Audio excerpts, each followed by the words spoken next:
Happy 2025, everybody. We made it. We survived another year. And while this year wasn't the greatest for stocks or the economy, there were plenty of memorable moments, both good and bad, especially in the music world. And with 2024 finally coming to a close, I'd like to take a look back. Starting in January, with the release of American Dream by 21 Savage and Insano by Kid Cudi. Both being great albums in my opinion, with the latter getting some mixed reviews. Feeling a strong 3 to LA 4. Although this wasn't a defining moment for 2024, it would mark the start of some crazy releases this year, being followed by Insano Nitro Mega and Vultures 1 in February.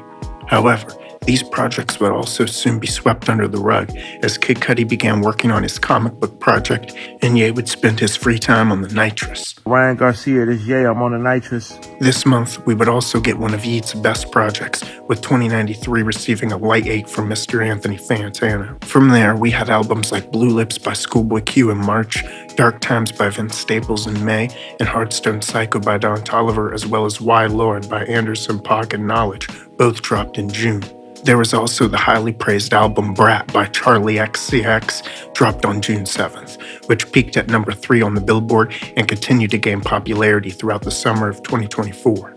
As always though, Taylor Swift maintained the number 1 spot with her April release, The Tortured Poets Department, while she was on her Eras tour, eventually being dethroned in July by the death of Slim Shady. Kanye would also attempt to dethrone Taylor with Vultures 2 in August, only to come in that second place, breaking his streak of number 1s. But in terms of dominating the charts and culture this year, look no farther than Kendrick Lamar. In March of this year, Kendrick appeared on Metro Boomin and Future's collab album, We Don't Trust You, sending shots at Canadian rapper Drake.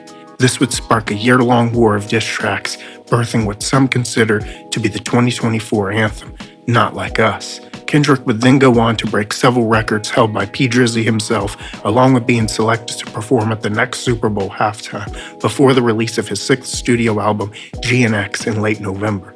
Towards the end of this year, we also got Chromakopia by Tyler, From Zero by Linkin Park, Man Down by Ice Cube, and Missionary by Snoop Dogg, plus 2 posthumous releases from both Juice WRLD and DMX, but I don't think we really needed those. Now, I gotta talk about it.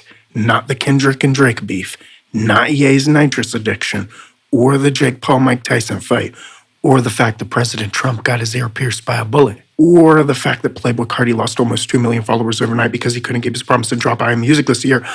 No, I gotta mention the P. Diddy and Jay-Z controversies. With a spotlight being put on the diddler for his past shenanigans, much information has come out via testimonies and video recording, including this clip that surfaced online after his initial arrest. A now settled lawsuit filed by Ventura claimed that she was trying to leave the hotel after a drunken Combs punched her. The video appears to show Combs chasing her down the hall, throwing her to the ground, and then repeatedly kicking her. With Diddy's 1,000 bottles of baby oil being put on full blast, many began to wonder who would be the next celebrity to get exposed, as Cat Williams had said. From there, we saw many artists like Justin Bieber, Oprah, Meek Mill, Beyonce, and yes, Jay-Z, Hove himself, all get drug into this scandal. And just as it seemed like all our favorite actors and musicians were being exposed as frauds, creeps, and degenerate PDF files, just as the year was coming to a close, controversial comedian Andrew Schulz would make a few comments on Kendrick Lamar. Nobody has respected women more than rappers. So I completely understand how a rapper could look at a comedian telling a joke and be like, how dare y'all keep saying your wives are annoying? Be more like us and, just ain't nothing but hoes and tricks. I beat my with a stick. Don't let no white comedian talk about no black So he's basically saying all white comedians talk about black exclusively. That's what I'm talking about. Now I understand why he's doing a comedy with the South Park creators. He appreciates white comedians that make fun of black people. There you go. Didn't they have a character called Token? Yeah, they do. It's very important to him to protect black women. That's why he's never done a song with an abuser. He's never threatened to remove his music from Spotify because they removed R. Kelly's music, who for sure helped. As you can imagine, this would only throw more gasoline on the fire of hate, more shit on the pile that is 2024. But underneath that shit are some genuine classics and a few decent moments that I'm sure we can all be grateful for. As for 2025, who knows what the year will bring, but I'll see all of you there, and I'll continue to upload every weekday. Please consider subscribing, and I will see you in the next one. Damn, we should have ditched that RV months ago. It's all like shiny up in here.